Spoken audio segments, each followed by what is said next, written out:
Good morning all of you. आप सभी का बीएससी फर्स्ट ईयर की केमिस्ट्री क्लास में स्वागत है। पिछले लेक्चर्स में अपन ने वीएससीपीआर सिद्धांत स्टार्ट किया था, जिसमें अपन ने उसका पोस्टुलेट्स और फर्स्ट रूल देखा था अणुओं की ज्यामिति के निर्धारण के लिए। अब अपना आज का है नेक्स्ट टॉपिक है नियम सेकंड। ठीक है, कि यदि किसी अणु के केंद्रीय परमाणु के पास में बंद इलेक्ट्रॉन के साथ साथ अगर एकांकी इलेक्ट्रॉन युग्म भी हो तो अणु की आकृति क्या हो जाती है, विकृत हो जाती है। ठीक है, पहला रूल था कि अगर केवल अणुओं के पास में केवल बंदी इलेक्ट्रॉन ही अर्थात बॉन्डिंग इलेक्ट्रॉन ही हो तो उस कंडीशन में स्ट्रक्चर वो फिक्स होती है, जैसा कि अपन ने देखा था। अब है कि अगर लोन बॉन्ड पेयर के साथ साथ अगर लोन पेयर भी मौजूद हो तो उस कंडीशन के अंदर क्या होती है, उसकी आकृति विकृत हो जाती है। जैसे दो लोन पेयर की संख्या बढ़ती जाती है। ठीक है, तो जैसे जैसे अणु लोन पेयर की संख्या बढ़ती जाती है तो अणु के क्या बंद कोण में कमी आती जाती है और विकृति बढ़ती जाती है, क्योंकि लोन पेयर जो है केंद्रीय परमाणु के पास क्या रहता है, स्थानबद्ध रहता है, अतः त्रिविम में ज़्यादा फैला रहता है, अतः प्रतिकर्षण भी अधिक होता है। इस कारण बंद कोण में कमी आने से अणु की ज्यामिति क्या विकृत हो जाती है। ठीक है, और जैसे जैसे लोन पेयर बढ़ेंगे, ठीक है, उनके बीच में बॉन्ड एंगल होगा और क्या होगा, ठीक है, लोन पेयर अगर बढ़ेंगे, ठीक है, तो जो बॉन्ड एंगल है, ठीक है, वो क्या होगा, डिक्रीज होगा। ठीक है, ये ध्यान रखना रिलेशनशिप, उसकी स्ट्रक्चर भी क्या हो जाती है, विकृत होने लगती है।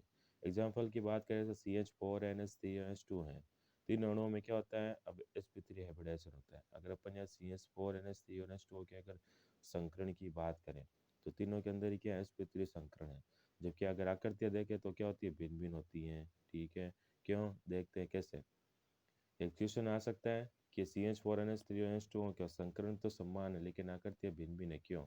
या फिर CH4NH3NH2 के अंदर VSEPR सिद्धांत के अनुसार उनकी आकृतियों की विवेचना करो या बताइए। ठीक है, तो अपन देखते हैं कि CH4 के अंदर भी क्या है, sp3 संकरण है, जबकि इसके अंदर बॉन्ड एंगल कितना होता है, 109 डिग्री और 28 मिनट। ठीक है, अगर अपन NH3 की बात करें, इसमें भी क्या है, sp3 संकरण है। ठीक है, इसके अंदर एक क्या होता है, लोन पेयर होता है NH3 के अंदर। ठीक है, इसकी स्ट्रक्चर कैसे होती है, पिरामिड। और अगर अपन वाटर की बात करें, वाटर में भी क्या sp3 संकरण है, लेकिन यहाँ पर कितने, दो लोन पेयर है, जबकि NH3 के अंदर एक लोन पेयर होता है, जबकि CH4 के अंदर लोन पेयर है ही नहीं। ठीक है, अब जैसे जैसे देखिए लोन पेयर बढ़ा, NH3 के अंदर एक लोन पेयर है, ठीक है, तो उसकी स्ट्रक्चर क्या, संकरण समान है लेकिन स्ट्रक्चर क्या हो गई, डिस्टॉर्टेड हो गई, पिरामिड हो गई। ठीक है, अब जैसे दो लोन पेयर है वाटर के पास में तो उसकी स्ट्रक्चर कैसी होती है, वी शेप बैंड स्ट्रक्चर होती है। ठीक है, तो इसलिए अपन H2O को इस तरीके से लिखते हैं। ठीक है, क्योंकि यहाँ पर क्या होते हैं, दो इसके पास में लोन पेयर होते हैं और जैसे जैसे लोन पेयर बढ़ता है इसकी स्ट्रक्चर डिसऑर्डर्ड होती रहती है। अणु की प्रकृति, अब अपन टेबल देखते हैं कि अणु की प्रकृति अगर Ab2E प्रकार की है, ठीक है, मतलब Ab2E प्रकार का अगर यौगिक है, ठीक है, तो उसके अंदर कितने, दो तो बॉन्ड पेयर होंगे। ठीक है, एक क्या होगा, लोन पेयर हो, तो लोन पेयर की उपस्थिति इस प्रकार होगी यहाँ पर। ठीक है, इसे शो कर रखी है और उसकी आकृति कैसी होगी, वी शेप्ड। संकरण कौन सा होगा, sp2, जैसे कि एग्जाम्पल है SO2 PbCl2 और SnCl2। ठीक है, ये तो था Ab2 प्रकार के यौगिकों के अंदर जहाँ बॉन्ड पेयर दो और लोन पेयर एक हो। सेकेंड एग्जाम्पल है कि Ab3E प्रकार का अगर यौगिक हो, ठीक है, तो उसके अंदर बॉन्ड पेयर कितने हैं, तीन, और लोन पेयर कितना है, एक। ठीक है, तो उस कंडीशन के अंदर ये देखिए लोन पेयर यहाँ पर मौजूद है, उसमें स्ट्रक्चर कैसी होगी उसकी, टेट्राहाइड्रल, नहीं मतलब चतुष्फलक की होती है, और वास्तविक आकृति कैसी है उसकी पिरामिड है, क्योंकि लोन पेयर को अपन कंसीडर नहीं करते। ठीक है, तो उसकी स्ट्रक्चर इस तरीके की होती है केवल। ठीक है, तो उसके अंदर संकरण कितना होता है, sp3, और उदाहरण कौन सा है इसका, NH3 PCl3 और H3O प्लस। उसी प्रकार अगर अपन Ab2E2 की प्रकार की बात करें, क्या जहाँ लोन पेयर भी दो हो और बॉन्ड पेयर भी दो हो। ठीक है, ये एक बॉन्ड लोन पेयर आ गया, ये दूसरा लोन पेयर आ गया। ठीक है, उसके अगर इसकी स्ट्रक्चर की बात करें तो क्या सी चतुष्फलक की दिख रही है, लेकिन अगर वास्तविक रियल स्ट्रक्चर की बात करें तो कौन सी है, वी शेप्ड, क्योंकि अपन लोन पेयर को कंसिडर नहीं करते हैं रियल स्ट्रक्चर के अंदर, तो वी शेप्ड हो गई, ये देखिए वाटर के जैसी। ठीक है, sp3 उदाहरण है इसके, H2O, OF2 और ICl2 प्लस। उसी प्रकार अगर अपन Ab4 की बात करें, ठीक है, जहाँ पर चार तो क्या है, बॉन्ड पेयर है, एक क्या है, लोन पेयर। ये देखिए ये लोन पेयर यहाँ पर इस तरीके से प्रेजेंट है, तो इसकी स्ट्रक्चर कैसे, त्रिकोण यदि पिरामिड है। ठीक है, तो अगर अपन इसकी स्ट्रक्चर अगर रियल स्ट्रक्चर देखें तो कैसी होती है, डेकुली जैसी। डेकुली जैसी का मतलब है जैसे ए यहाँ हुआ, ठीक है, तो इसकी स्ट्रक्चर इस प्रकार की होती है, जैसे अपन सीसा स्ट्रक्चर के नाम से भी जानते हैं, ठीक है। इसके अंदर संकरण कौन सा होता है, sp3d, ठीक है। उदाहरण है इसके SF4, IF4 plus, FeCl4, XCO2 F2, ठीक है। नेक्स्ट अपन बात करते हैं 5th नंबर स्ट्रक्चर की, कि अगर 3 बॉन्ड पेयर हो 2 लोन पेयर हो, ठीक है, तो लोन पेयर इस कंडीशन में इस तरह मौजूद रहते हैं, ठीक है। तो उसकी स्ट्रक्चर कैसी होती है, अगर तो त्रिकोणीय पिरामिड होती है। लेकिन अगर वास्तविक स्ट्रक्चर देखें तो टी शेप है। कैसे है टी शेप, देखिए लोन पेयर अपन ने कंसिडर नहीं करते, तो ये देखिए 3 टी शेप हो गई इसकी स्ट्रक्चर, ठीक है। इसके अंदर कौन सा संकरण होता है, sp3d, और एक उदाहरण कौन सा इसके ClF3, BrF3 और XCOF2। उसी प्रकार अगर वो 6 नंबर की बात करें AB5E1 की, कि 5 तो बॉन्ड पेयर और एक लोन पेयर है, ठीक है। तो इसके अंदर लोन पेयर इस तरीके से प्रेजेंट रहता है। स्ट्रक्चर कौन सी होनी चाहिए, अष्टफलक की। लेकिन अगर रियल स्ट्रक्चर की बात करें तो कौन सी होती है, वर्ग पिरामिडीय। इसके अंदर संकरण होता है sp3d2, ठीक है। इसके अंदर उदाहरण है ClF5, BrF5, BrCl5 और IF5। नेक्स्ट है स्ट्रक्चर AB4E2 की। AB4 का मतलब 4 तो बॉन्ड पेयर होंगे और 2 लोन पेयर होंगे, ठीक है। उसके अंदर लोन पेयर इस प्रकार से मौजूद रहते हैं, एक दूसरे के अपोजिट डायरेक्शन में। स्ट्रक्चर होनी चाहिए ऑक्टाहाइड्रल। वास्तव में कौन सी होती है, इस तरीके से इसकी स्ट्रक्चर होती है, जैसे अपन NaCN4 के अंदर बात करते हैं, ठीक है। इसकी स्ट्रक्चर इस तरीके से होती है, कौन सी, समतल वर्गाकार, ठीक है। ये वाली स्ट्रक्चर होगी। एग्जाम्पल है इसके XeF4 और IClO4 माइनस।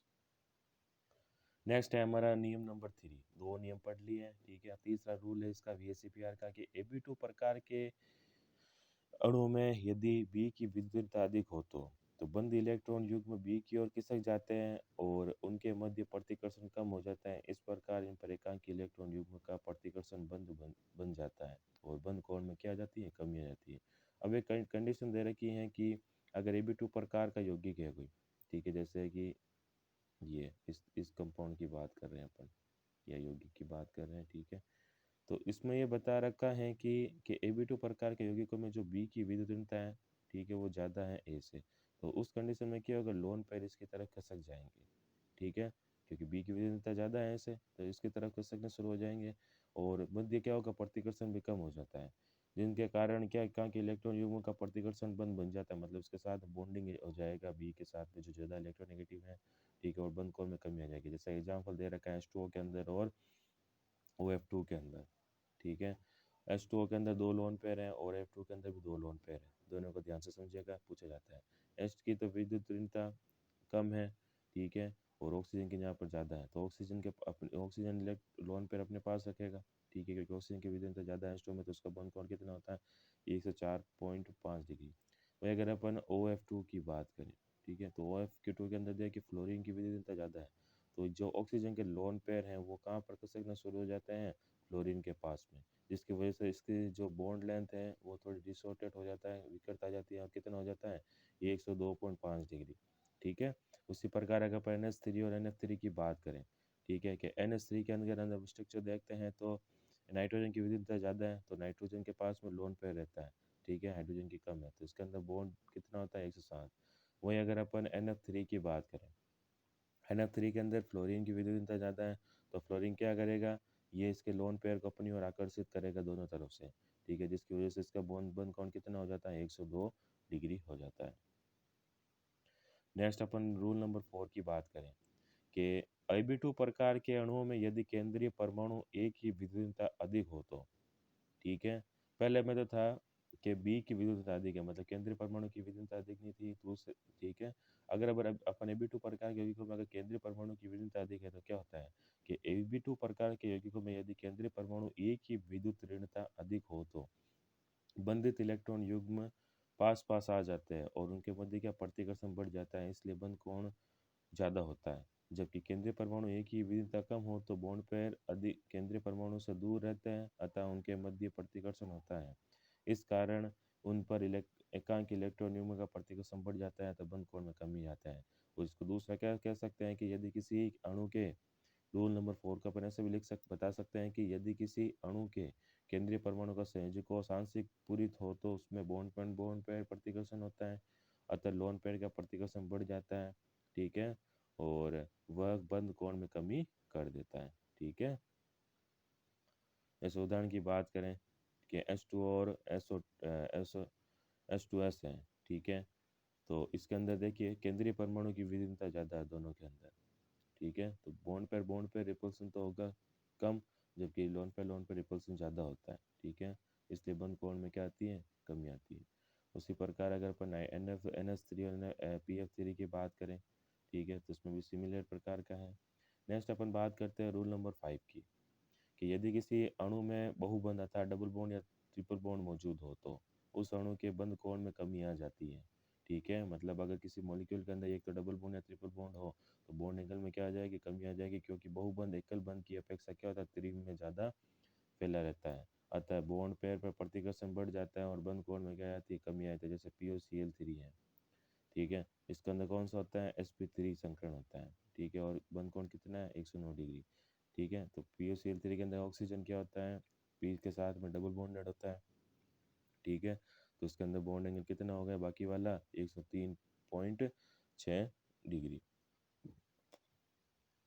उसी प्रकार अगर अपन COF2 की बात करें, कितना होता है संकरण sp2। ठीक है, sp2 के अंदर कितना कोण होना चाहिए, 120 डिग्री। ठीक है, लेकिन COF2 के अंदर क्या है, ऑक्सीजन जो है सी कार्बन के साथ में डबल बॉन्डेड है, तो इनके बीच में कितना कोण रह जाता है, 108 डिग्री रह जाता है। ठीक है, तो डबल बॉन्ड और ट्रिपल बॉन्ड की मौजूदगी से बंध कोण में क्या जाती है, कमी आ जाती है। नेक्स्ट अपना है रूल नंबर VSEPR सिद्धांत की क्या कमियाँ। इनका इस टॉपिक को अपन अगले लेक्चर्स के अंदर कंटिन्यू करेंगे। ठीक है, तब तक अपने एक बार स्ट्रक्चर आपको घर में प्रैक्टिस कीजिएगा, VSEPR रूल अप्लाई करके अलग अलग एग्जाम्पल सॉल्व करने की कोशिश कीजिएगा। Thank you so much.